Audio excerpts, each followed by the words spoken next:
Here, what we're going to do is test our macro. So we're going to create yet another area of titles and subtitles. We'll select those cells. This time to run our macro, we will either click the icon, or if we tap the Alt key, little numbers will appear, and we'll then type the number that's shown, and that will be another way to activate the macro there. With another way that we can get to that, to create a shortcut for a macro. So the safest shortcut that we have here is by way of the quick access toolbar. Because when we go through the quick access toolbar, these shortcuts are unique. They're not going to step on other features in Excel. We can instead go into the Excel options or the macro options dialog box and assign a keyboard shortcut that has the letter C in it. That's going to introduce some risk into our spreadsheet.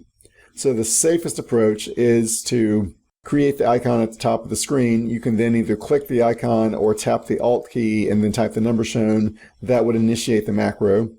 But if you really want to have a Control key keyboard shortcut, to accomplish that, you can go to the View menu. You can then go to Macros. You'll then find the macro such as Center Title. That's step 6. Step 7, you'll click the Options button. So when you click Options, it's going to bring up the Macro Options dialog box. And I want to caution you here, if you're going to assign a shortcut key, really want to encourage you to include the Shift key in that.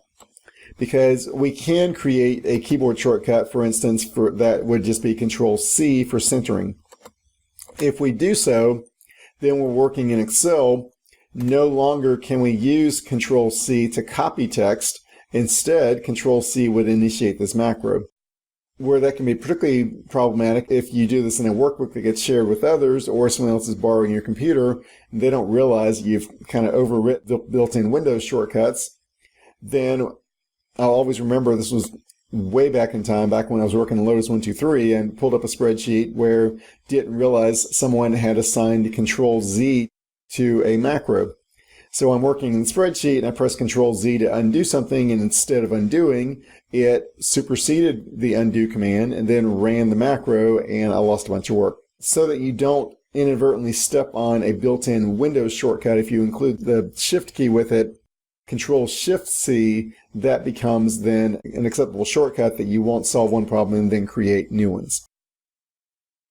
So let's go over here and create yet another report title.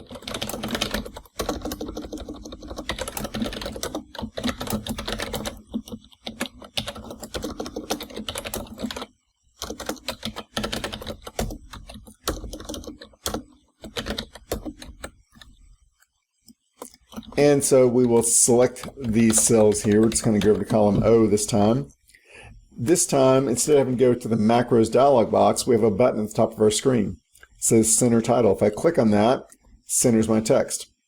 Or if I wanted to take this text and undo this and carry it out another time, I can also tap the Alt key and then little numbers appear.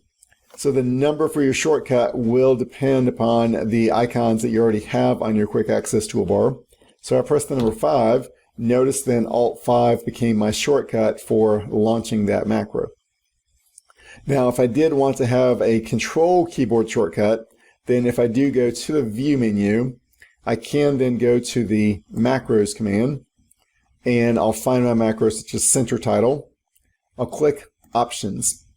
So in this case, if I press just the letter C, that would make the shortcut key be Control C. So since this macro is stored in my personal macro workbook, it's always going to launch that macro whenever I'm in Excel if I press Control C instead of copying. So that's why instead I want to hold down the Shift key as I type that letter so that the shortcut key becomes Control Shift C. Another good practice is if you do assign a keyboard shortcut in that fashion, go ahead and put that shortcut in parentheses in the description, such as this, so that when we click OK, if we're looking at our list of macros, we click once on the name of the macro before we go to run it. At a glance, we can tell that we did assign a keyboard shortcut to it. If you assign keyboard shortcuts to macros, the only way to identify the shortcuts is to go click each macro and click Options.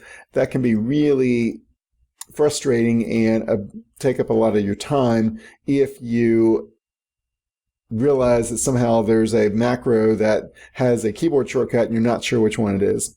So if we take a moment and we document what the macro does, so in case you didn't fill in a description when you first recorded it, you have a second opportunity to add that description by way of the macro options dialog box.